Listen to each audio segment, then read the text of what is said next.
我得到了陆渊雷的一封情书，就想到这是日后送案胜利的关键，也即是姚公鹤老师所说的送案中的关节。当晚我就打电话告诉给张次公知道，约他即刻出来一叙。次公说，今天我家小菜很好，我不愿出来。我说，南京路新开了一家新雅酒楼，据说菜相当出色，你何不出来一试？次公说，也好，马上就来。我也立刻到新雅去。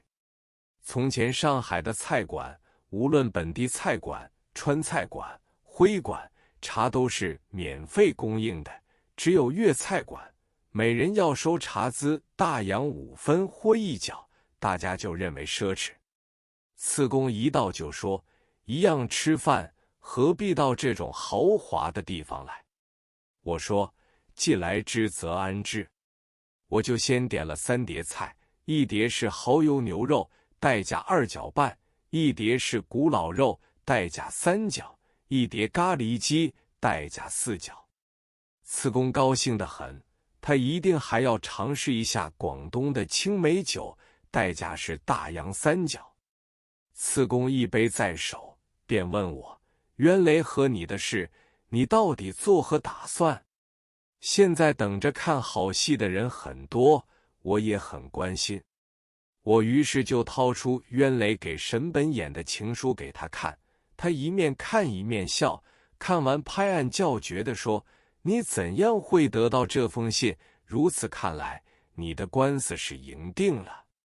大家酒醉饭饱后，我就说，宋泽中兄，不如请你老兄做鲁仲连，到陆渊雷家去，告诉他说我已经取到他亲手写的情书，我可以抄一份副本给你带去，要他把送案撤销也就算了。次公原是渊雷的同事，又是吞云吐雾的同道，请他出面和解，本来最是合适的。谁知道隔了2天，次公去见渊雷，渊雷开口就说，样样事情可谈，唯有我与陈某人的事，你不要插嘴。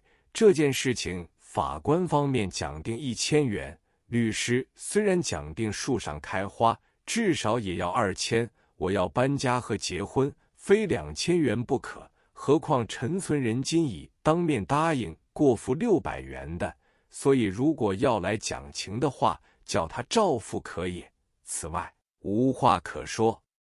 次公正要想将情书副本取出给他看，渊雷就拦住说，什么东西我都不想看，竟然黯然不顾一切说，好了，我要出去了。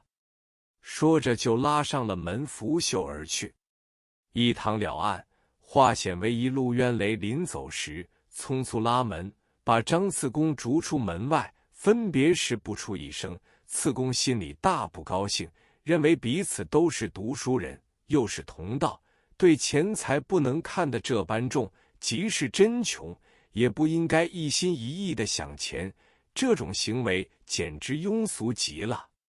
次公一路走一路想，渊雷这种行为太卑鄙了，愤愤然地想要给渊雷一个教训，所以他匆匆忙忙又赶到我的诊所来。其实我正出诊，他见不到我感到很失望，一个人呆坐在我诊所内的挂号桌子上，他觉得有一股气好像透不出，便在他出诊的皮包中抽出他自己的方笺来，写了一张便条留给我，便条上写着，请勿渊雷，彼态度强硬，拒人于千里之外，不容我智慧，且为此事律师费2000元，法官又要1000，再加上吴兄曾经面许付给之费，还需增加3倍于等语。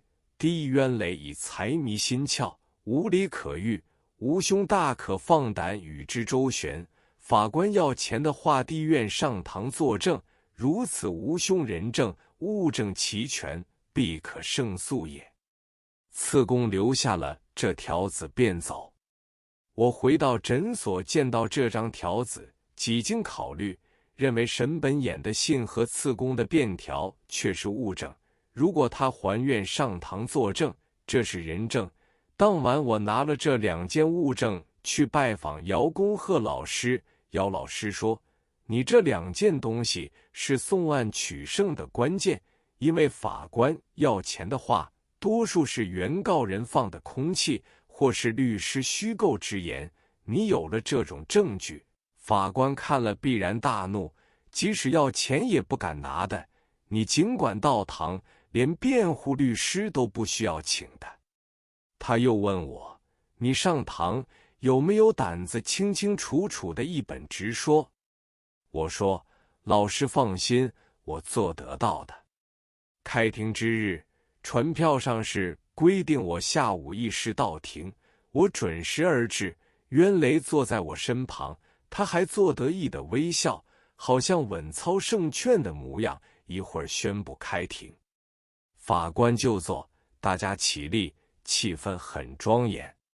先审一件莽汉打劫的刑事案子，劫的钱财不过4元，因为莽汉把原告人刺伤了，事情就比较严重，审了1个多钟点，还没有结果。第2件审的是欺诈取财的案子，案情很复杂，法官有些疲劳的神情。第3件是一个妇人控诉丈夫索取赡养费500元，那妇人说的话都是无理取闹，噜噜簌簌讲个不停，法官面有愠色，已听得不耐烦了。第4件才轮到我们的案子，袁雷先申述案情，法官只问一句话，原告交书每月有多少收入？袁雷凄凄爱爱地说，每月薪金40元。法官就问，你何以要被告赔偿24000元？问到我的时节，我就很轻松地讲出，这段消息完全是事实。这时把袁雷给沈本演的信呈堂，法官看上一眼说，这种事情你们是同道，应该自己和解也就算了。我说，我本来想更正了事，但是原告执意要钱，要钱的数目又大得不合理。接着我又把张次公的一纸便条呈上去，法官看了，看得他面青青的不发一言。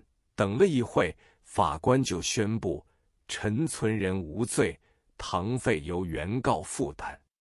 陆渊雷的律师还想申辩，法官已经宣告退庭。